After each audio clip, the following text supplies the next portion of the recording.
While last episode was one more focused on the future and had some of our characters be really upfront about their emotions, this episode demanded you put those emotions to the side as the clock has hit 0, and that means one thing and one thing only.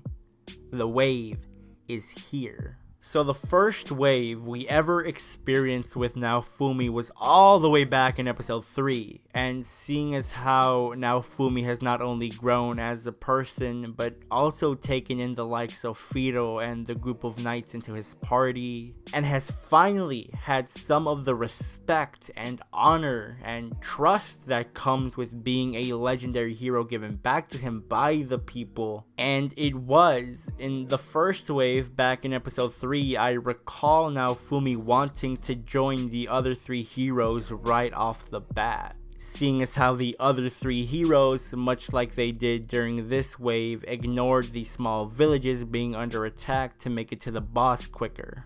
If I do recall correctly, the only reason Naofumi decided to save the village back during episode 3 and in turn get the help of the knights during this wave was because Raftalia pointed the helpless village out. Though it's important to remember that Naofumi at that point in the story had only negative interactions with people. Remember, this was when Naofumi would have to threaten the receptionist at a hotel to get a room. Naofumi didn't necessarily treat this as a game like the rest of the legendary heroes did, but I do believe there was a part of him that thought that some of these people weren't worth saving.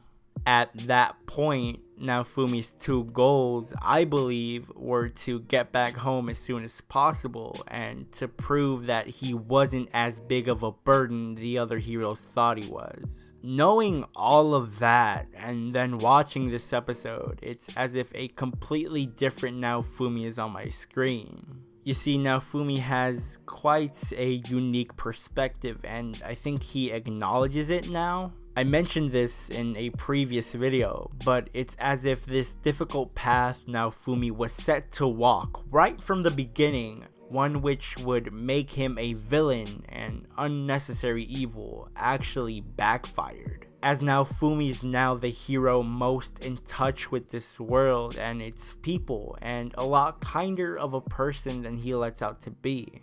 Naofumi actually starts off the wave by helping out one of the villages that would probably struggle defending itself, as he now views these villagers as people that need saving. In which, might I add, he finds out that a near-death granny that he helped out with his enhanced medicine a couple of episodes ago is actually a fucking god at kicking ass and taking names. But also, due to the fact that he now has the knights in his party and essentially more people that he can rely on, at least for the time being, that actually allows him to go and join the rest of the legendary heroes and hopefully be of some use. And boy, does he help. You know, for these 3 to be the most experienced gamers out of the bunch is really just disappointing. Like, I understand that Motoyasu is supposed to absolutely hate Naofumi and that Ren and Itsuki are more or less supposed to do the same, but at the very least have a bit more respect for Naofumi, right? But I'd imagine that at this point, at least during the wave, you know, the thing you have to clear in order to get home, that Motoyasu would be a tad bit more cooperative. I don't know if Motoyasu is written to be this big of an idiot or if it's just the anime exaggerating things, but that really got on my nerves.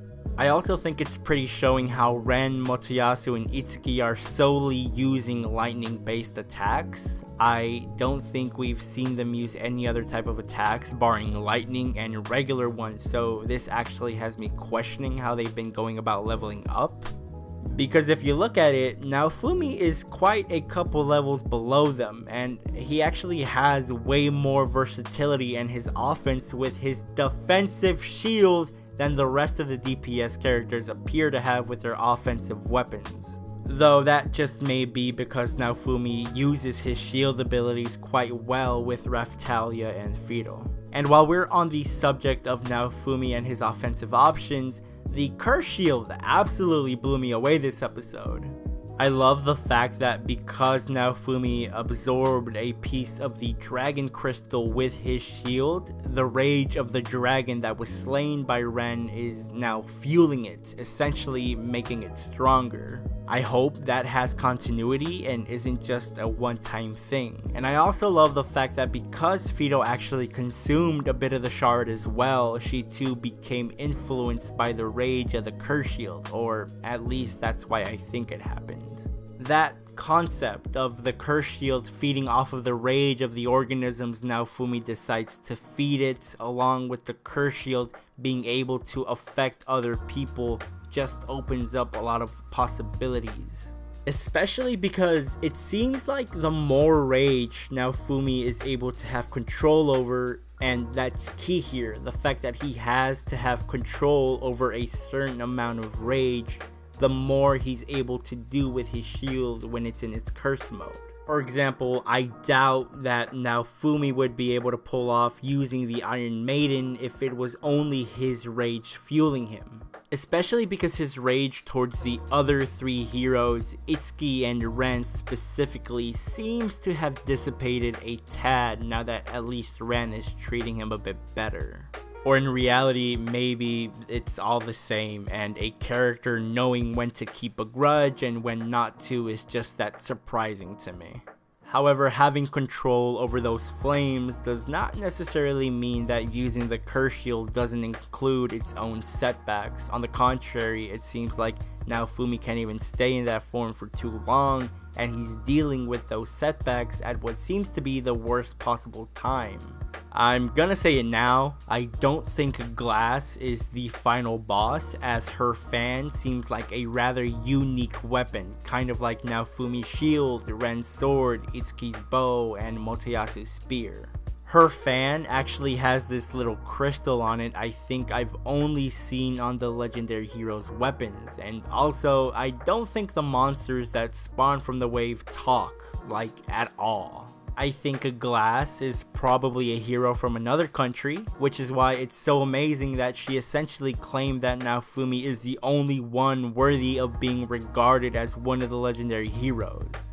Naofumi has learned a lot and grown a lot, and that quote itself is evidence of that. But if Glass is not the final boss, what is she doing here? What does she want with Naofumi? And what is the final boss? If you're an anime only, let me know how you feel the second half of this wave will go. Will the other three heroes, Ren, Itsuki, and Motoyasu, prove Glass wrong and make her say that they are worthy of their title? And if you're a manga reader, let me know how you felt Kinema Citrus adapted this episode.